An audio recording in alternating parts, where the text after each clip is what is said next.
Hey everyone, Sparks back with another Goddess Victory nikke video, and we got the kit reveal for Rouge, and Shift Up does not give us a break. Oh my god. Alright, I was really hoping she was a completely skippable unit. I'm not saying she's going to be like the best unit ever, but she's definitely better than I was hoping she was going to be, because we have the anniversary coming right around the corner, and we just had a major collab, which still has like 2 days left, or 1 day left, maybe depending on when you're watching this.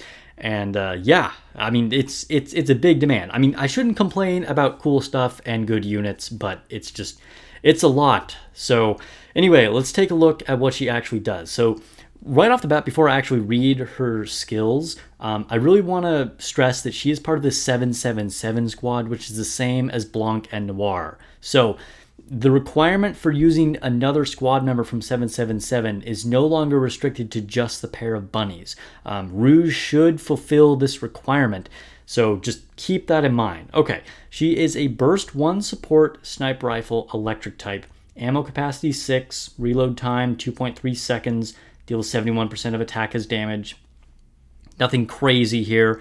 But her skills. Skill 1 is a passive that activates when attacking with full charge 8 times. Now, before I read what that does, this is something kind of interesting. We've been seeing a lot of units in kind of like the modern era for the last 6 months or so, where units have to be full charge to actually get an effect. You know, they're trying to like minimize that like quick scoping that we're doing, and they want us to use the full charge. But this is the first time off the top of my head that I can remember that we're seeing an effect that requires a specific number of full charges to happen.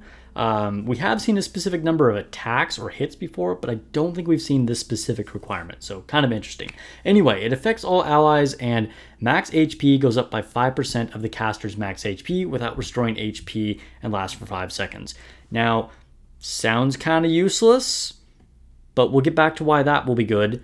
But more importantly, it also cooldown of burst skill by 7 seconds. Okay, so we can reduce our burst by 7 seconds. That's amazing. Okay, so another CDR is just like good no matter what. I mean, and particularly because she has a burst 1. So that's joining Leader, of course, and Dorothy and Volume as burst 1 cooldown units. Otherwise, we also have Dola and Summer Helm. Technically, you do have Sakura, but like no one really uses Sakura, or very rarely. Actually, some of the like rankers actually did use her in the last solo raid, so I shouldn't be talking crap about Sakura. But anyway, she's really limited use. But so getting another burst 1 cooldown is a huge win, and will make this a must pull for like a bunch of new players, right? Like if you don't already have a bunch of cooldown units, you know, Rouge is just going to be huge for you, and she's probably worth getting even if you do already have all the units that I just mentioned. Anyway, her skill 2 is a coin flip, another passive, activates when assigned to the back row in battle, affects 2 allies on both sides. So this is another really unique new thing that we have not seen before. Her specific placement matters. Now, of course, placement always matters for all units because, you know, you're trying to dictate which ones get targeted more, or what order your bursts go off in auto, things like that. But this is the first one we've actually seen to actually affect like units on particular sides of them. So that's really interesting. I love this design space. I love that we're getting something more unique, something that's going to make us think about the way we're creating our teams even more. This is all good stuff. But what does it do? It gives 2 allies on both sides, or the one on either side of her, sword coin status, which does attack damage up 6.6% continuously. So that's pretty cool. So this is just like an always buff. Like it doesn't have any time limit. It's always going to be 6.6% more attack damage. Now, it's a pretty small boost, but keep in mind it is attack damage. So it's going to be that actual final damage. So it will be fairly significant.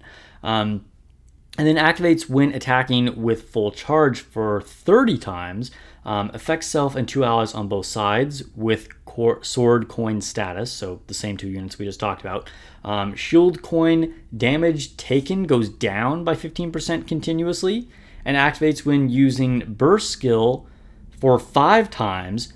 Now this, I don't know if this is so relevant. I mean, it will be for some battles, but a lot of them will end before this even happens. Affects all allies with shield coin status, gets double sword coin, HP goes up by 15% of caster's max HP without restoring HP continuously. So again, we're increasing max HP, but we're not actually healing them by that. Okay, well, again, we're going to talk about this. Then her burst skill, 20-second cooldown. You love to see it. This is exactly what we needed. If she was a 40-second cooldown, a lot of this would be moot. Now, she might still kind of see play because it's, cooldown unit, but a 20-second cooldown is definitely what we want to see. And it says affects all allies. Attack goes up by 15% of caster's attack for 10 seconds. So a small attack buff. This isn't anything crazy, but an attack buff is always good. And then activates when in sword coin status, affects all allies. Max HP goes up by 10% of caster's max HP without restoring HP for 10 seconds.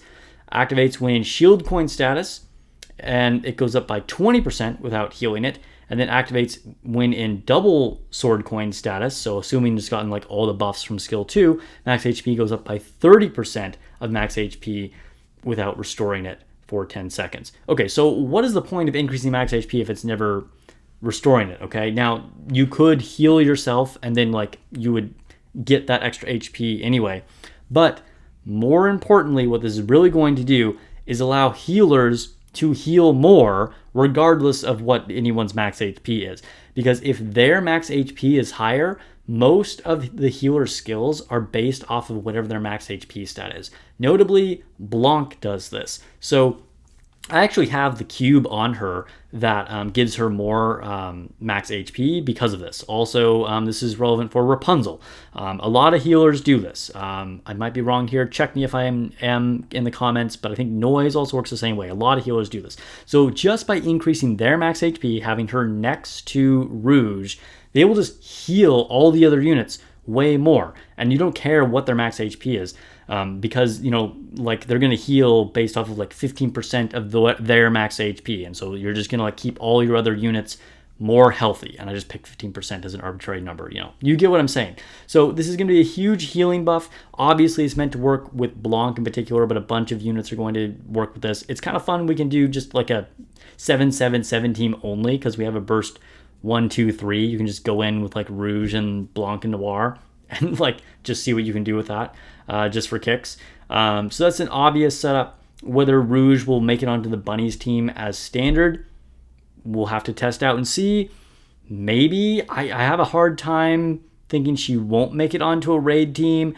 She's probably going to drain people's gems, or you can look at it as she's bait if you're being cynical before the anniversary happens. I'm pretty sure we're going to get at least one more event after her, possibly 2 or 3. So like the anniversary isn't imminent, but it's definitely coming up close. So plan ahead. Let me know if you're planning to pull for Rouge, if you found out anything interesting about her.